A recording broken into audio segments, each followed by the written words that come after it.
Hello दोस्तों, नमस्कार। मैं भी एक आप सभी का बहुत बहुत स्वागत करता हूं आपके अपने इस परिवार में। तो साथियों, कल रेलवे ग्रुप डी का एग्जाम डेट अनाउंस हो चुका है।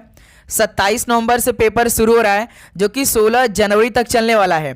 तो रेलवे ग्रुप डी का पूरा शिफ्ट 1 महीने 20 दिन में कंप्लीट होने वाला है। तो 32,438 पदों के लिए 1,08,00,000 स्टूडेंट इस एग्जाम में बैठने जा रहे हैं और आप भी इसमें शामिल हैं। तो इस पेपर में आप सभी को जीएस करंट अफेयर के 20 क्वेश्चन मिलने वाले हैं, साइंस के 25 क्वेश्चन मिलने वाले हैं, मैथ के भी 25 क्वेश्चन मिलने वाले हैं और सबसे अधिक रीजनिंग के 30 क्वेश्चन मिलने वाले हैं। तो आप सभी का पूरा पेपर 100 क्वेश्चन का होगा, जो कि 100 नंबर का। तो ये 100 क्वेश्चन को हल करने के लिए आप सभी के पास 90 मिनट का टाइम दिया जाएगा, प्लस हर एक क्वेश्चन पे 1/3 का नेगेटिव मार्किंग होने वाला है। तो आपको किस लेवल के क्वेश्चनों को तैयार करना है, जीके, साइंस, मैथ और रीजनिंग के। यदि साथी आप जीके साइंस में जो 45 क्वेश्चन मिलने वाले हैं, यदि आप सभी का जीके साइंस में अधिक पकड़ मौजूद बन जाता है तो आप अच्छा स्कोर करने वाले हैं, क्योंकि मैथ रीजनिंग तो सेम आपके प्रीवियस क्वेश्चन के हिसाब से सारे क्वेश्चन आने वाले। तो सारा जो सवालों का पैटर्न होगा मैथ रीजनिंग का, वो टीसीएस लेवल के होंगे। यदि आपने 2025 का कोई एग्जाम दिया होगा या नहीं दिया है, तो आपका एनटीपीसी का एग्जाम कंप्लीट हुआ तो सारे क्वेश्चन को देख लीजिएगा, खासकर ग्रेजुएट लेवल का क्वेश्चन देखिएगा, उसी के हिसाब से सारे क्वेश्चन आपके पेपर में आने वाले हैं। और रीजनिंग के कुछ हाई लेवल के क्वेश्चन देखने को मिल सकता है, लेकिन हम आपको सारे हाई लेवल के क्वेश्चन कराने वाले, बस आपको डेली क्लास करनी है। तो आज के जो पहले क्लास में हम लोग जीके साइंस के ये 75 क्वेश्चन को हल करेंगे। इसमें आपका करंट अफेयर की भी शामिल क्वेश्चन होने वाले हैं। तो आपको करंट अफेयर के और कहीं से क्वेश्चन तैयार नहीं करना, बस जो हम आपको डेली क्लास में करवाएंगे वो क्वेश्चन तैयार करना है। इसलिए आप नोटिफिकेशन को जरूर ऑन करिएगा और आपको डेली का डेली हम टारगेट भी देते चलेंगे, क्योंकि एक हफ्ते बाद आपका पेपर शुरू होने जा रहा है। तो पहले क्लास में आप सभी को 75 क्वेश्चन में से 75 क्वेश्चन सही करना है, ये टारगेट आप लेकर जरूर चलेंगे, क्योंकि भाई 1,08,00,000 स्टूडेंट इस एग्जाम में बैठने जा रहे हैं। तो समझ सकते हैं कंपटीशन बहुत हाई होने वाली है और सवालों का लेवल भी बहुत हाई होने वाली है, क्योंकि उनको केवल 32,438 पदों को ही सिलेक्शन दिलवाना है, नहीं कि 1,08,00,000 को।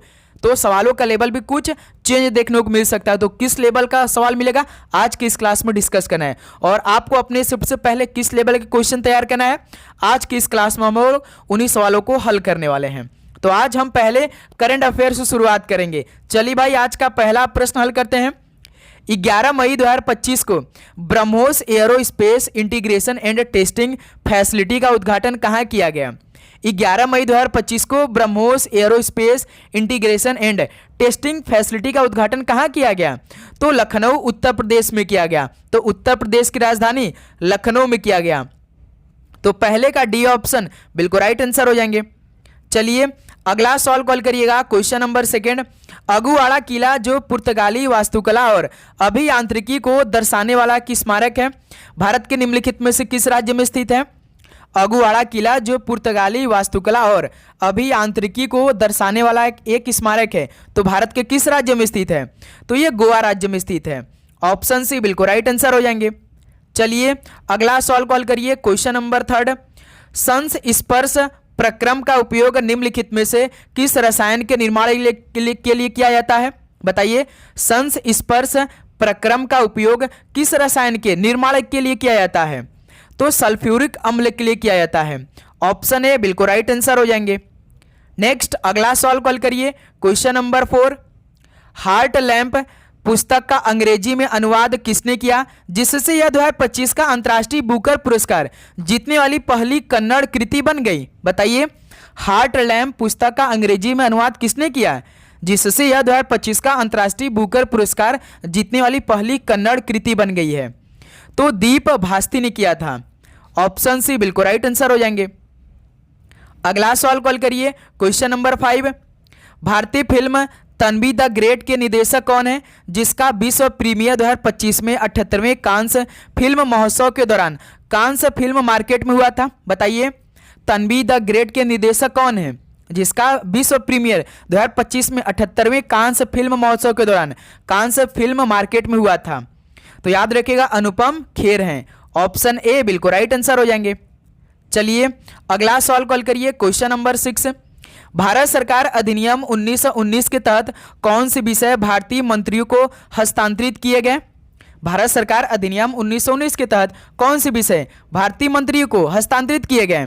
तो याद रखिएगा शिक्षा और स्वास्थ्य के लिए। ऑप्शन ए बिल्कुल राइट आंसर हो जाएंगे। अगला सवाल कॉल करिएगा, क्वेश्चन नंबर 7। 1761 में पानीपत का तीसरा युद्ध अहमद शाह अब्दाली और किस भारतीय शक्ति के मध्य लड़ा गया? तो 1761 में पानीपत का तीसरा युद्ध हुआ था जो कि अहमद शाह अब्दाली और मराठा के बीच लड़ा गया था। तो पहले का ऑप्शन ए बिल्कुल राइट आंसर हो जाएंगे। ऑप्शन ए बिल्कुल राइट आंसर हो जाएंगे। चलिए नेक्स्ट अगला सवाल कॉल करिए, क्वेश्चन नंबर 8। एचडीआई में सभ्य जीवन स्तर को मापने के लिए क्या उपयोग किया जाता है? एचडीआई में सभ्य जीवन स्तर को मापने के लिए क्या उपयोग किया जाता है? तो PPP यूएस डॉलर में प्रति व्यक्ति जीडीपी का उपयोग किया जाता है। डी ऑप्शन बिल्कुल राइट आंसर हो जाएंगे। अगला सवाल कॉल करिए, क्वेश्चन नंबर 9। निम्नलिखित में से किसे 1913 में रिलीज हुई पहली फुल लेंथ वाली भारतीय फीचर फिल्म माना जाता है? बताइए किसे 1913 में रिलीज हुई पहली फुल लेंथ वाली भारतीय फीचर फिल्म मानी जाती है? तो राजा हरिश्चंद्र को मानी जाती है। ऑप्शन सी बिल्कुल राइट आंसर हो जाएंगे। नेक्स्ट अगला सवाल कॉल करिए, क्वेश्चन नंबर 10। 2-3 अप्रैल को यूएनईसी क्षेत्र के लिए सतत विकास पर 2025 क्षेत्रीय फोरम यानी RFSD कहां पर आयोजित किया गया था? 2-3 अप्रैल को यूएनईसीई क्षेत्र के लिए सतत विकास पर 2025 क्षेत्रीय फोरम RFSD कहां पर आयोजित किया गया था? तो ये जिनेवा में किया गया था। ऑप्शन सी बिल्कुल राइट आंसर हो जाएंगे। चलिए अगला सवाल कॉल करिए, क्वेश्चन नंबर 11। संविधान की कौन सी अनुसूची अनुसूचित क्षेत्रों और जनजातियों के प्रशासन से संबंधित है? संविधान की कौन सी अनुसूची अनुसूचित क्षेत्रों और जनजातियों के प्रशासन से संबंधित है? तो 5वीं अनुसूची है। डी ऑप्शन बिल्कुल राइट आंसर हो जाएंगे। अगला सवाल कॉल करिए, क्वेश्चन नंबर 12।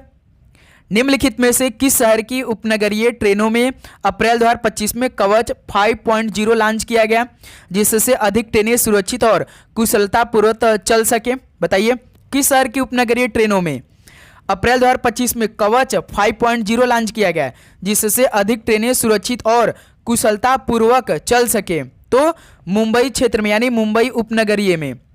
ऑप्शन सी बिल्कुल राइट आंसर हो जाएंगे। ओके चलिए अगला सवाल कॉल करिए, क्वेश्चन नंबर 13। निम्नलिखित में से कौन सा भारत में स्थापित पहला बायोस्फीयर रिजर्व है? तो आगे बढ़ने से पहले आपको चैनल को सब्सक्राइब करना है और नोटिफिकेशन को ऑन करना है। जब तक आपका पेपर समाप्त नहीं हो जाता 16 जनवरी तक, तब तक हम आपको क्लास प्रोवाइड करने वाले हैं।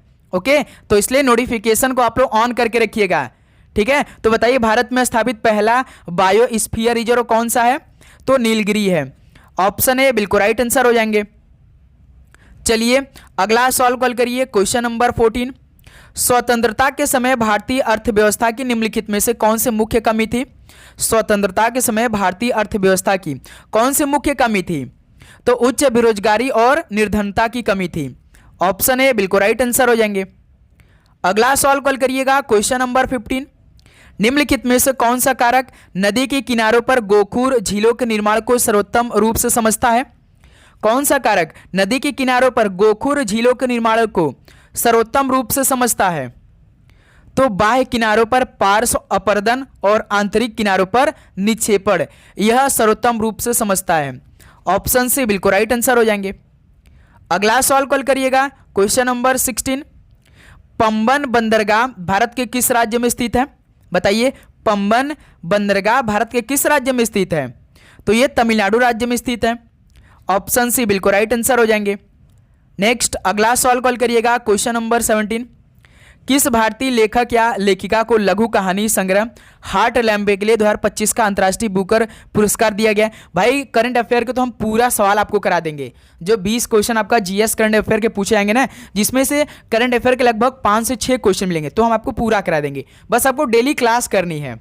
ओके बताइए किस भारतीय लेखक या लेखिका को लघु कहानी संग्रह हार्ट लैम्ब के लिए 2025 का अंतर्राष्ट्रीय बुकर पुरस्कार दिया गया? तो बानो मुश्ताक को दिया गया। ऑप्शन ए बिल्कुल राइट आंसर हो जाएंगे। अगला सवाल कॉल करिएगा, क्वेश्चन नंबर 18। किस भारतीय स्टार्टअप ने अप्रैल 2025 में बिना उन्नत चिपों के एआई चलाने वाली सिस्टम को अनावृत किया है? बताइए किस भारतीय स्टार्टअप ने अप्रैल 2025 में बिना उन्नत चिपों के एआई चलाने वाले सिस्टम को अनावृत किया है? तो याद रखिएगा जीरो लैब्स है। बी ऑप्शन बिल्कुल राइट आंसर हो जाएंगे। ओके, चलिए नेक्स्ट अगला सवाल कॉल करिए। क्वेश्चन नंबर 19, निम्नलिखित में से किस आंदोलन को उल गुलान या ग्रेट ट्यूमुल्ट आंदोलन के नाम से भी जाना जाता है? बताइए किस आंदोलन को उल गुलान या ग्रेट ट्यूमुल्ट आंदोलन के नाम से भी जाना जाता है? तो मुंडा विद्रोह को। तो इसी लेवल के क्वेश्चन आपके पेपर में आने वाले हैं। ओके, चलिए क्वेश्चन नंबर 20 को हल करिए। निम्नलिखित में से कौन सा देश माउंट एवरेस्ट परमिट को केवल उन व्यक्तियों तक सीमित करेगा जो पहले 7000 मीटर की चढ़ाई कर चुके हैं? बताइए कौन सा देश माउंट एवरेस्ट परमिट को केवल उन व्यक्तियों तक सीमित करेगा जो पहले 7000 मीटर की चढ़ाई कर चुके हैं? तो सर जी नेपाल देश ऐसा करेगा। डी ऑप्शन बिल्कुल राइट आंसर हो जाएंगे। अगला सवाल कॉल करिए। क्वेश्चन नंबर 21, जब एक आवेशित कण चुंबकीय क्षेत्र में गति करता है तो निम्नलिखित में से कौन सी राशि अपरिवर्तित रहती है? जब एक आवेशित कण चुंबकीय क्षेत्र में गति करता है तो कौन सी राशि बिल्कुल अपरिवर्तित रहती है? तो गतिज ऊर्जा में। ऑप्शन बी बिल्कुल राइट आंसर हो जाएंगे। नेक्स्ट अगला सवाल कॉल करिएगा। क्वेश्चन नंबर 22, भारत के प्रथम मुख्य चुनाव आयुक्त कौन थे? बताइए भारत के पहले मुख्य चुनाव आयुक्त कौन थे? तो सुकुमार सेन थे। ऑप्शन ए बिल्कुल परफेक्ट आंसर हो जाएंगे। ओके, चलिए नेक्स्ट अगला सवाल कॉल करिएगा। क्वेश्चन नंबर 23, कौन सी पद्धति उदारवादियों के दृष्टिकोण को सर्वोत्तम रूप से चित्रित करती है? तो कौन सी पद्धति उदारवादियों के दृष्टिकोण को सर्वोत्तम रूप से चित्रित करती है? तो याचिका और प्रार्थना। ऑप्शन ए बिल्कुल परफेक्ट आंसर हो जाएंगे। नेक्स्ट अगला सवाल कॉल करिएगा। क्वेश्चन नंबर 24, 7वीं अनुसूची की किस सूची में केंद्र सरकार को कानून बनाने की विशेष शक्ति प्राप्त है? बताइए 7वीं अनुसूची की किस सूची में केंद्र सरकार को कानून बनाने की विशेष शक्ति प्राप्त है? तो संघ सूची में। ऑप्शन सी बिल्कुल राइट आंसर हो जाएंगे। अगला सवाल कॉल करिएगा। क्वेश्चन नंबर 25 को हल करिए। पृथ्वी के आंतरिक भाग की परतदार संरचना का समर्थन करने वाला साक्ष्य कौन सा है? पृथ्वी के आंतरिक भाग की परतदार संरचना का समर्थन करने वाला साक्ष्य कौन सा है? तो भूकंपी तरंग व्यवहार है। डी ऑप्शन बिल्कुल राइट आंसर हो जाएंगे। नेक्स्ट अगला सवाल कॉल करिएगा। क्वेश्चन नंबर 26, निम्नलिखित में से कौन सा शब्द विशेष रूप से दक्षिणी भारत में तापमान में अचानक वृद्धि के साथ होने वाली पूर्व मानसूनी वर्षा को संदर्भित करता है? बताइए कौन सा शब्द विशेष रूप से दक्षिणी भारत में तापमान में अचानक वृद्धि के साथ होने वाली पूर्व मानसूनी वर्षा को संदर्भित करता है? तो आम्र वर्षा है। ऑप्शन ए बिल्कुल राइट आंसर हो जाएंगे। अगला सवाल कॉल करिएगा। क्वेश्चन नंबर 27, निम्नलिखित में से किस भारतीय राज्य में जागर नृत्य शैली की उत्पत्ति हुई है?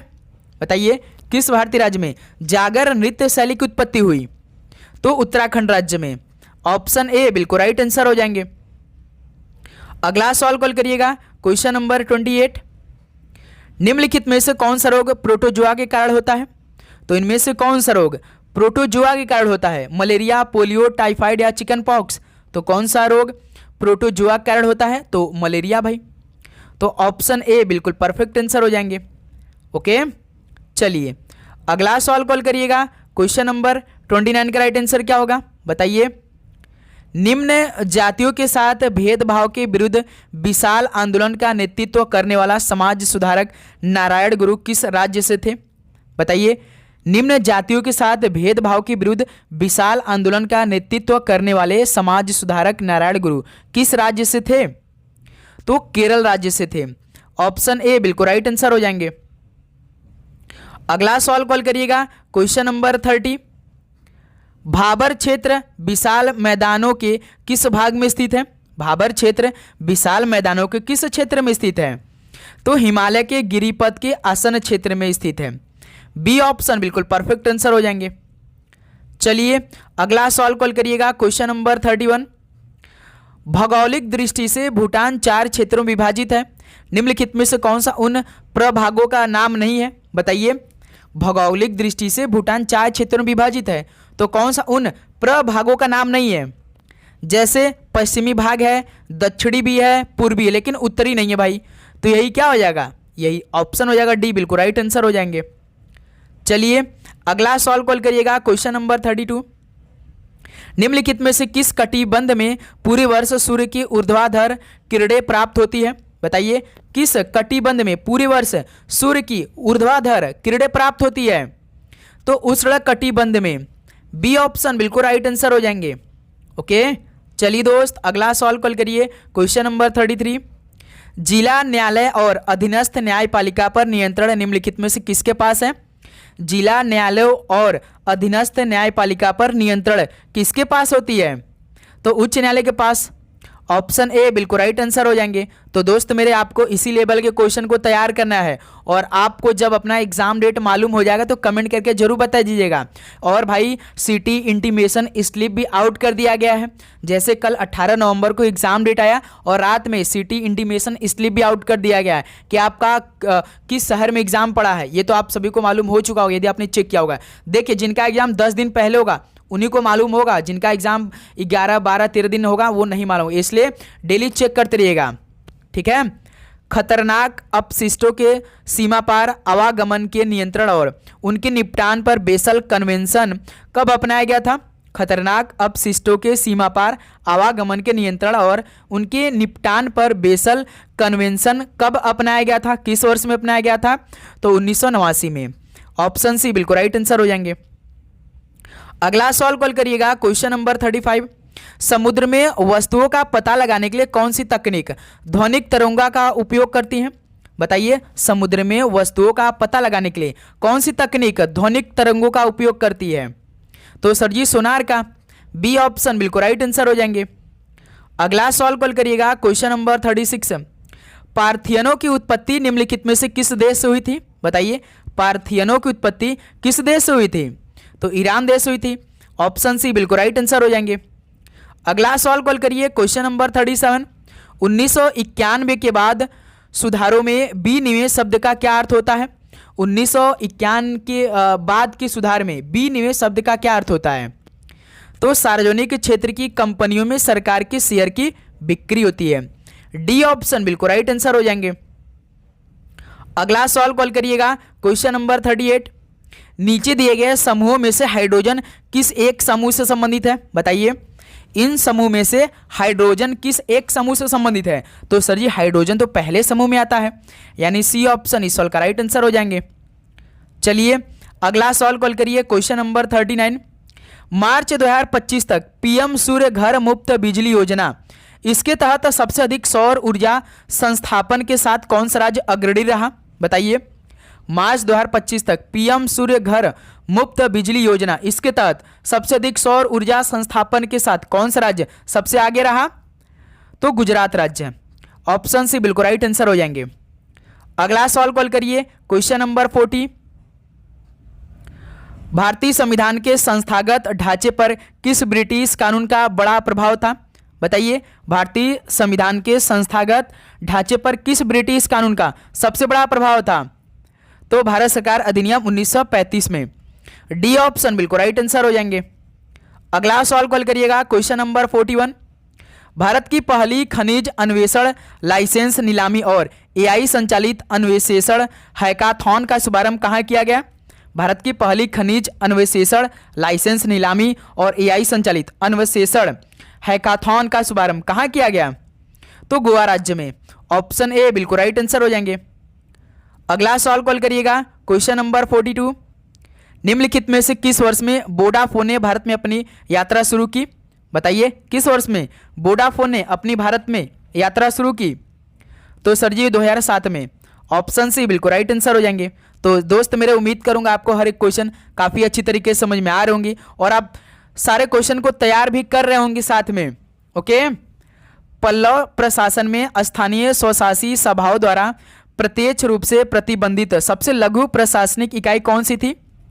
पल्लव प्रशासन में स्थानीय स्वशासी सभाओं द्वारा प्रत्यक्ष रूप से प्रतिबंधित सबसे लघु प्रशासनिक इकाई कौन सी थी? तो ऊर थी।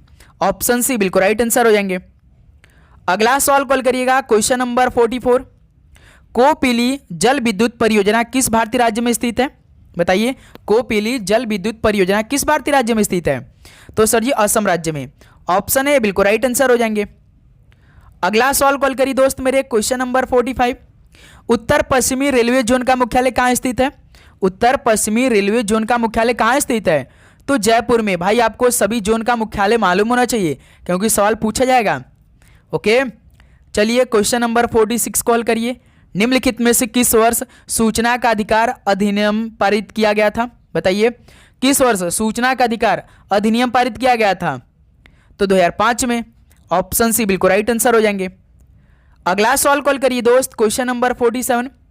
11वीं से 18वीं शताब्दी तक मध्यकालीन भारत में किस प्रकार का साहित्य सबसे प्रमुख था? 11वीं से लेकर 18वीं शताब्दी तक मध्यकालीन भारत में किस प्रकार का साहित्य सबसे प्रमुख था? तो भक्ति कविता। बी ऑप्शन बिल्कुल राइट आंसर हो जाएंगे। अगला सवाल कॉल करिए दोस्त मेरे, क्वेश्चन नंबर 48। मई 2025 में वित्त मंत्रालय के राजस्व विभाग के सचिव के रूप में किसे नियुक्त किया गया? मई 2025 में वित्त मंत्रालय के राजस्व विभाग के सचिव के रूप में किसे नियुक्त किया गया?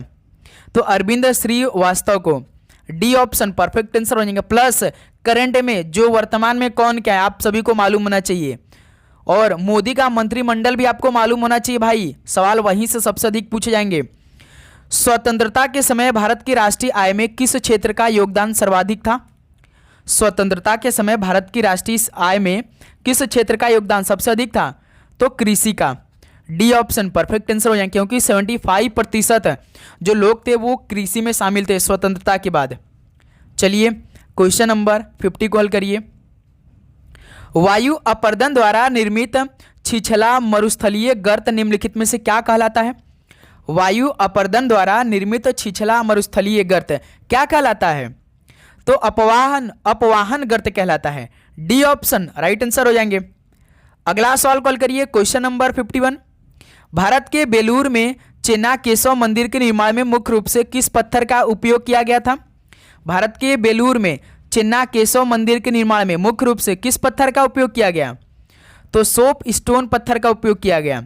बी ऑप्शन राइट आंसर हो जाएंगे। अगला सवाल कॉल करिए, क्वेश्चन नंबर 52। भारतीय मरुस्थली की एक महत्वपूर्ण नदी लूनी राजस्थान में किस स्थान के निकट अरावली पर्वतमाला के पश्चिमी ढलानों से निकलती है? भारतीय मरुस्थली की एक महत्वपूर्ण नदी लूनी राजस्थान में किस स्थान के निकट अरावली पर्वतमाला के पश्चिमी ढलानों से निकलती है? तो अजमेर से। डी ऑप्शन परफेक्ट आंसर हो जाएंगे। ओके, चलिए अगला सवाल कॉल करिए, क्वेश्चन नंबर 53। जैव विविधता पर कन्वेंशन सीबीडी किस वैश्विक सम्मेलन का परिणाम था? बताइए, जैव विविधता पर कन्वेंशन सीबीडी किस वैश्विक सम्मेलन का परिणाम था? तो पृथ्वी शिखर सम्मेलन 1992 का रिजल्ट था, परिणाम था। ऑप्शन सी बिल्कुल राइट आंसर हो जाएंगे। अगला सवाल कॉल करिए, क्वेश्चन नंबर 54। हाजी शरीयतुल्लाह के नेतृत्व में फराजी आंदोलन किस क्षेत्र में धार्मिक शुद्धिकरण और अंग्रेजों का विरोध करने पर केंद्रित था? बताइए, हाजी शरीयतुल्लाह के नेतृत्व में फराजी आंदोलन किस क्षेत्र में धार्मिक शुद्धिकरण और अंग्रेजों का विरोध करने पर केंद्रित था? तो बंगाल में। बी ऑप्शन बिल्कुल राइट आंसर हो जाएंगे। अगला सवाल कॉल करिए, क्वेश्चन नंबर 55।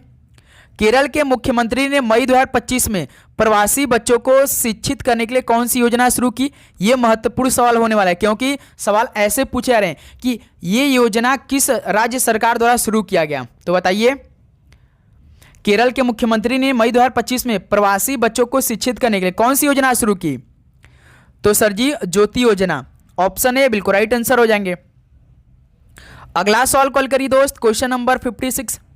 हैदराबाद के निजाम ने किसके अधीन ब्रिटिश सहायक संधि को स्वीकार कर लिया? तो हैदराबाद के निजाम ने लॉर्ड वेलेस्ली के अधीन ब्रिटिश सहायक संधि को स्वीकार कर लिया। ऑप्शन ए बिल्कुल राइट आंसर हो जाएंगे। चलिए अगला सवाल कॉल करिए, क्वेश्चन नंबर 57। निम्नलिखित में से किस शहर ने 2025 के राष्ट्रीय खेलों के उद्घाटन समारोह की मेजबानी की थी? बताइए, किस शहर ने 2025 के राष्ट्रीय खेलों के उद्घाटन समारोह की मेजबानी की थी? तो देहरादून ने। ऑप्शन सी बिल्कुल राइट आंसर हो जाएंगे। अगला सवाल कॉल करिए, क्वेश्चन नंबर 58। सन 1781 में बनारस क्षेत्र में ब्रिटिश हस्तक्षेप के विरुद्ध राजा चेत सिंह ने 18वीं शताब्दी के किस विद्रोह का नेतृत्व किया था? तो सर जी सन 1781 में बनारस क्षेत्र में जो चैत्र सिंह ने 18वीं शताब्दी के किस विद्रोह का नेतृत्व किया था? तो बनारस विद्रोह का। डी ऑप्शन बिल्कुल राइट आंसर हो जाएंगे। अगला सवाल कॉल करिए, क्वेश्चन नंबर 59। यदि कोई वस्तु ध्वनि की गति से 4 गुना अधिक तेज गति से गतिमान है तो उस स्थिति को क्या कहा जाता है? यदि कोई वस्तु ध्वनि की गति से 4 गुना अधिक तेज गति से गतिमान है तो उस स्थिति को क्या कहा जाएगा? तो पराध्वनिक कहा जाता है। ऑप्शन सी बिल्कुल राइट आंसर हो जाएंगे। अगला सवाल कॉल करिए, क्वेश्चन नंबर 60। रिहंद जल विद्युत परियोजना उत्तर प्रदेश के किस जिले में स्थित है? रिहंद जल विद्युत परियोजना उत्तर प्रदेश के किस जिले में स्थित है? तो सोनभद्र जिले में। डी ऑप्शन बिल्कुल राइट आंसर हो जाएंगे। चलिए दोस्त अगला सवाल कॉल करिए, क्वेश्चन नंबर 61। किस अधिनियम द्वारा बंगाल के गवर्नर जनरल का पद सृजित किया गया? किस अधिनियम के द्वारा बंगाल के गवर्नर जनरल का पद सृजित किया गया? तो रेगुलेटिंग एक्ट 1773 के तहत। ऑप्शन ए बिल्कुल परफेक्ट आंसर हो जाएंगे। ओके, चलिए दोस्त अगला सवाल कॉल करिएगा, क्वेश्चन नंबर 62। 2025 की शुरुआत में किस भारतीय राज्य ने राष्ट्रीय खेलों के 38वें संस्करण की मेजबानी की? ये भी भाई जबरदस्त सवाल होने वाली है, पक्का किसी न किसी शिफ्ट में सवाल आएगा। बताइए 38वें संस्करण की मेजबानी किस भारतीय राज्य ने की थी राष्ट्रीय खेलों के? तो उत्तराखंड राज्य ने। डी ऑप्शन बिल्कुल राइट आंसर हो जाएंगे। अगला सवाल कॉल करिए, क्वेश्चन नंबर 63। 5 फरवरी 2025 को दिल्ली विधानसभा चुनाव में कितने विधानसभा निर्वाचन क्षेत्र में हुए थे? बताइए 5 फरवरी 2025 को दिल्ली विधानसभा चुनाव में कितने विधानसभा निर्वाचन क्षेत्र में हुए थे? तो 70 में हुए थे भाई। डी ऑप्शन बिल्कुल राइट आंसर हो जाएंगे। अगला सवाल कॉल करिए 64। अगस्त 2024 में अंतर्राष्ट्रीय अंतरिक्ष स्टेशन ISS के लिए एक्सियोम 4 मिशन के लिए चुने गए अंतरिक्ष यात्री का नाम क्या है? यह भी भाई महत्वपूर्ण सवाल होने वाला है। बताइए अगस्त 2024 में अंतर्राष्ट्रीय अंतरिक्ष स्टेशन के लिए एक्सियोम 4 मिशन के लिए चुने गए अंतरिक्ष यात्री का नाम क्या था? तो शुभांशु शुक्ला था। ये तो काफी ट्रेंडिंग में थे भाई। ऑप्शन सी बिल्कुल राइट आंसर हो जाएंगे। क्वेश्चन नंबर 65 को बताइए, निम्नलिखित में से किस बल द्वारा यांत्रिक ऊर्जा का संरक्षण नहीं होता है? तो किस बल द्वारा यांत्रिक ऊर्जा का संरक्षण नहीं होता है? तो घर्षण बल द्वारा। ऑप्शन सी बिल्कुल राइट आंसर हो जाएंगे। अगला सवाल कॉल करिए दोस्त मेरे, क्वेश्चन नंबर 66। लाइट बल्ब में रासायनिक रूप से निष्क्रिय गैसों की क्या भूमिका होती है? लाइट बल्ब में रासायनिक रूप से निष्क्रिय गैसों की क्या भूमिका होती है? तो फिलामेंट का जीवन काल बढ़ाना होता है भाई। बी ऑप्शन परफेक्ट आंसर हो जाएंगे। अगला सवाल कॉल करिए, क्वेश्चन नंबर 67। निम्नलिखित में से किस अधिनियम के द्वारा भारतीय में ईस्ट इंडिया कंपनी का शासन समाप्त हो गया और ताज यानी क्राउन का शासन शुरू हुआ? बताइए किस अधिनियम के द्वारा भारत में ईस्ट इंडिया कंपनी का शासन समाप्त हो गया और क्राउन का शासन शुरू हो गया? तो सर जी 1858 का भारत सरकार अधिनियम के तहत। ऑप्शन सी बिल्कुल राइट आंसर हो जाएंगे। अगला सवाल कॉल करिए, क्वेश्चन नंबर 68। विद्युत मोटर में दिक्क परिवर्तक यानी कम्यूटेटर का क्या उद्देश्य होता है? बताइए विद्युत मोटर में कम्यूटेटर का उद्देश्य क्या होता है? तो दोस्त मेरे याद रखिएगा आर्मेचर में धारा की दिशा को उलटना। बी ऑप्शन परफेक्ट आंसर हो जाएंगे। ओके, चलिए क्वेश्चन नंबर 69 कॉल करिए। निम्नलिखित में से किस घरेलू उपकरण में विद्युत चुंबकीय प्रेरण के सिद्धांत का उपयोग होता है? तो किस घरेलू उपकरण में विद्युत चुंबकीय प्रेरण के सिद्धांत का उपयोग होता है? तो सर जी इलेक्ट्रिक पंखा में। बी ऑप्शन परफेक्ट आंसर हो जाएंगे। चलिए क्वेश्चन नंबर 70 को हल करिए, क्या होगा राइट आंसर? एसआई प्रणाली में कोणीय संवेग का मात्रक कौन सा है? एसआई प्रणाली में कोणीय संवेग का मात्रक क्या होता है? तो केजी मीटर स्क्वायर और S-1 यानी बी ऑप्शन। देखिए यही दिया आपका kg metre square S-1। B option perfect answer हो जाएंगे। अगला सवाल कॉल करिए, क्वेश्चन नंबर 71। किसी चालक में प्रवाहित विद्युत धारा के कारण उत्पन्न ऊष्मा का सूत्र कौन सा है? बताइए किसी चालक में प्रवाहित धारा जो विद्युत धारा के कारण उत्पन्न हीट का सूत्र क्या होता है? फॉर्मूला क्या होता है? H बराबर आई स्क्वायर आर अपान में टी होता है। तो देखिए कौन सा? H बराबर आई स्क्वायर आर अपान में T. B option perfect answer हो जाएंगे। फार्मूला भी याद करिएगा भाई, कहीं से सवाल आ सकते हैं पेपर में। कौन सा? एसआई मूल मात्रक एम्पियर की परिभाषा सीधे व्युत्पन्न किया जाता है। तो कौन सा? एसआई मूल मात्रक एम्पियर की परिभाषा से सीधे व्युत्पन्न किया जाता है। तो सर जी एम्पियर्स यानी करंट का कुलाम क्या हो जाएगा, ऑप्शन ए बिल्कुल परफेक्ट आंसर हो जाएंगे। ओके, चलिए क्वेश्चन नंबर 73 खोल करिए। चुंबकीय क्षेत्र में गतिमान चालक में प्रेरित ईएमएफ की दिशा निर्धारित करने के लिए प्रायः किस नियम का उपयोग किया जाता है? चुंबकीय क्षेत्र में गतिमान चालक में प्रेरित ईएमएफ की दिशा निर्धारित करने के लिए प्रायः किस नियम का उपयोग किया जाता है? ईएमएफ का फुल फॉर्म क्या होता है? इलेक्ट्रोमोटिव फोर्स होता है। तो दोस्त मेरे, फ्लेमिंग का जो दाहिना हाथ का नियम होता है वो यूज होता है। ऑप्शन है परफेक्ट आंसर, यानी फ्लेमिंग का राइट हैंड रूल का प्रयोग होता है। ओके, चलिए क्वेश्चन नंबर 74 को बताइए। प्रतिरोधक बोल्टता विभाजक की बोल्टता सीमा कुछ कितने तक सीमित होती है? प्रतिरोधक बोल्टता विभाजक की बोल्टता सीमा कुछ किलो बोल्ट तक सीमित होती है। ऑप्शन सी किलो बोल्ट बिल्कुल राइट आंसर हो जाएंगे। चलिए दोस्त मेरे, लास्ट क्वेश्चन बताइए। गोल्डमैन पर्यावरण पुरस्कार 2024 से किसे प्रदान किया गया है? बताइए, गोल्डमैन पर्यावरण पुरस्कार 2024 से किसे प्रदान किया गया? तो आलोक शुक्ला को। ऑप्शन है परफेक्ट आंसर हो जाएंगे। तो फाइनली मेरे दोस्त ये 75 क्वेश्चन कंप्लीट हो चुका है। तो उम्मीद करूंगा आप 75 क्वेश्चन को आप जरूर से जरूर अपने मनोमस्तिष्क में स्टोर जरूर किए होंगे। किसी प्रकार का डाउट, यदि आपको किसी भी प्रश्न पे डाउट हो तो कमेंट बॉक्स में जरूर बताइएगा। लगातार आप सभी के बीच में क्लास आएगी। आपको चैनल को सब्सक्राइब करना है। जब आपको एग्जाम डेट मालूम हो जाएगा तो कमेंट करके जरूर बताइएगा कि आपका किस डेट को एग्जाम होने वाला और किस शहर में। आपने जिस जोन से फॉर्म भरा था क्या वही जोन में मिला कि या किसी अन्य जोन में आपको एग्जाम देने के लिए भेज दिया गया है? ओके, तो लगातार क्लास आएगी। और भी कोई आपका क्वेश्चन है तो हमारे साथ शेयर जरूर करिएगा, ठीक है? तो चलिए इस क्लास को यहीं पर समाप्त करते हैं। मिलते हैं साथ ही रीजनिंग क्लास के साथ। तो सभी को जय हिंद, जय भारत। पढ़ाई करते रहिए। All the very best. धन्यवाद।